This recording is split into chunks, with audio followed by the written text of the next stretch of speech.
I'm just gonna start with, we have been demanding this for a long time, okay? Fans of Assassin's Creed have wanted this forever. We've been shouting at Ubisoft to give us one set in Japan since like what, 10 years ago? Bruh.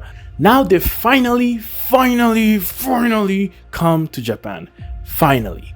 And some people are not really happy with the approach, while others are like, it's not the best approach to take, while others are just straight up racist. But, you know, we're going to get into all that. We're going to break it all down.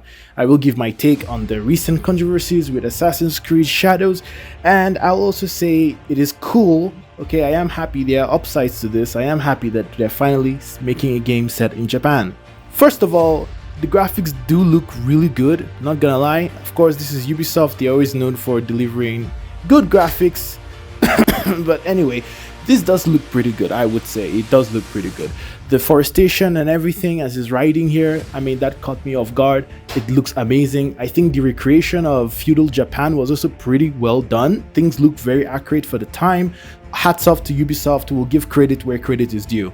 As we move on to gameplay, of course, this is an Assassin's Creed game, so obviously I'm only gonna be able to judge and compare it to other Assassin's Creed games and see if it plays the way I expect it to play. For a game that is supposed to be focused on shadows, I mean, it's literally in the title, shadows and assassins and assassinations, you would expect a little bit more, I don't know, respect to how it's supposed to approach the subject matter. But let's look at Yasuke now. You can see clearly from the way he's meant to be played, there is no such love or respect for stealth. He's just a big brawling dude that goes in there and gets things done. I mean, he even has a mallet. It looks like a mallet. I mean, it's a really big stick. Big man hit people with big stick. That's how it comes off here. Nothing more. And that's what they want. They want you to play him like someone who is just aggressive. I assume you're just gonna be spamming or button mashing and he just takes people out. Similar to hack and slash. That's what I'm getting from this. But to be honest, Assassin's Creed recently has been kind of hack and slash. I mean, with Origins and Valhalla, you just keep hacking and slashing until the enemy's health comes down and they die. That's literally how I approach them these days, so you know, whatever. Yasuke just lacks the grace of an assassin. He lacks the elegance, the way assassinations should be pulled off, the way they have been pulled off throughout Assassin's Creed series. He just doesn't have that flair. The dude just comes off as a hack and slash character that should probably be in other games like Street Fighter, for example. That move literally came out of Street Fighter.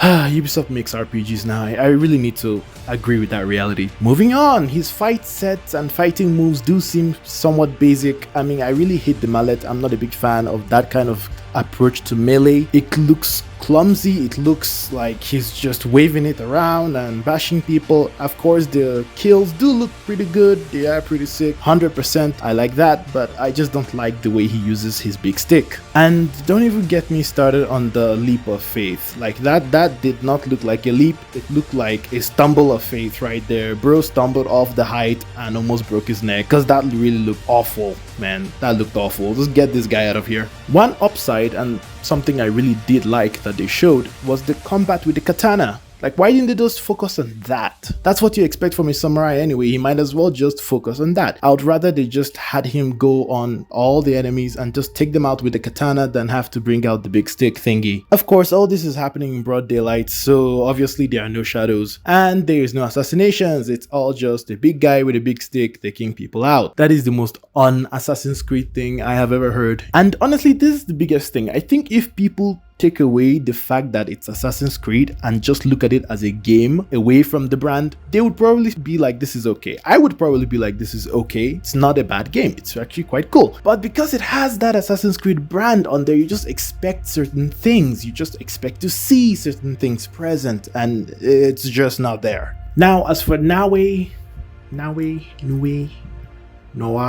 whatever, Naue, I'm gonna stick with Naue. As for Naue, she seems to be the one bringing the actual assassin to the Creed, okay? She's the only one showing up here actually looking and feeling like a real Assassin's Creed character, and dare I say it, protagonist. I think I'm gonna be more on her side. Like, I'm gonna use her more in many of the missions when it comes to playing this game, because she just has the elegance and the movesets of an actual Assassin's Creed character, and that's amazing. In the gameplay trailer, we literally see her scale buildings, jump off rooftops, assassinate guys, run up to them, stab them. Literally everything I wanted to see in an Assassin's Creed game. She's literally hiding in shadows, blowing out lights. Like, this is the kind of stuff they should have focused on. This is what you expect from a ninja assassin in ancient Japan. And for once, it's actually happening in the fall of night. Okay, that is the shit that they did back then in ancient feudal Japan. They did shit at night. I will tell you that. So obviously Naoe is the better character and feels more like an assassin. So then why did Ubisoft do this? Why the divide? Why do we have to have Yasuke and Naoe as dual protagonists? Well, they keep saying that they wanted to explore what a samurai would have felt like in this time period, but that just doesn't make any sense to me. It's an Assassin's Creed game. Just stick to ninjas. We don't need to play as samurai. And to be honest, when it comes to the actual samurai gameplay and playing like a samurai, feeling like you're a samurai, I think Ghost of Tsushima does a better job at that, so just leave it to them. And why don't you just focus on stealth and kills and assassinations, which is what ninjas do. So honestly, the shinobi aspect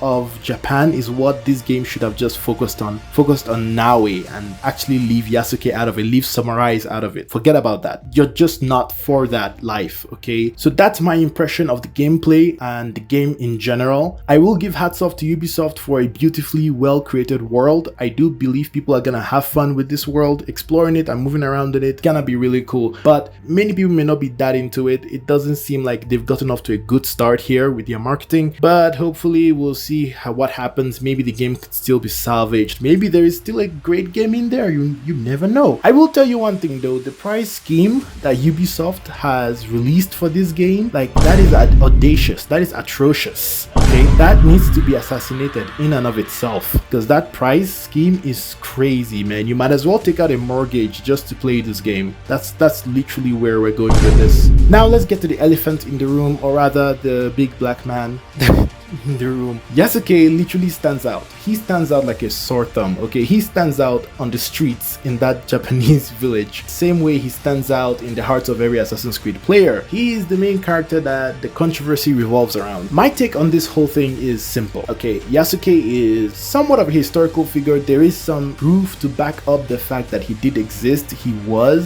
somewhat of a servant to a feudal lord in Japan. All good, makes sense, fair enough, but there is no evidence that he actually was a samurai or that he saw combat. So in other words, him being a fighter and all that could not necessarily be true. But anyway, Ubisoft takes creative liberties, and that's okay. Okay, I'm all for creative liberties. I think they should have it. They should do whatever they want to do. It's their game. But I do understand how some people believe that Ubisoft has taken this a step too far. I just think they should have focused on the shinobi aspect, left it as just you playing as one protagonist, and that's just the ninja, because that kind of fits pretty well with what Assassin's Creed gameplay should be. So I see all this as kind of unnecessary. Again, not bad, it's their game, they can do that if they want to, they could add as many characters as they want to, but honestly, did they have to? It felt kind of unnecessary, and that's just my take on it. Me personally, I gravitate more towards Naoe because she feels like an Assassin's Creed character. She's actually Japanese, and she fits well with the world of the game. Like, no one is gonna raise any eyebrows when they see her walking on the streets in Japan. She just blends in well, and when nightfall comes, he literally becomes the shadow, okay? That's amazing. That's what I want to see. Yasuke, on the other hand, just has no place in an Assassin's Creed game. Sure, you could fit him into a Ghost of Tsushima or some other type of action or war focused game, but a stealth game is just no place for someone who has a moveset that reminds me more of a Street Fighter move than an actual assassination. So those are my final thoughts, guys. I would say do not pre-order this, do not do that. This is Ubisoft we're talking about. You need to be smart when you're dealing with Ubisoft, and as you know, they don't want you to own any game, they don't want you to own this game, they don't want you to own anything. Own nothing and be happy. Those are my thoughts. Comment below and let me know what you guys think. Remember to like and subscribe. See you all later.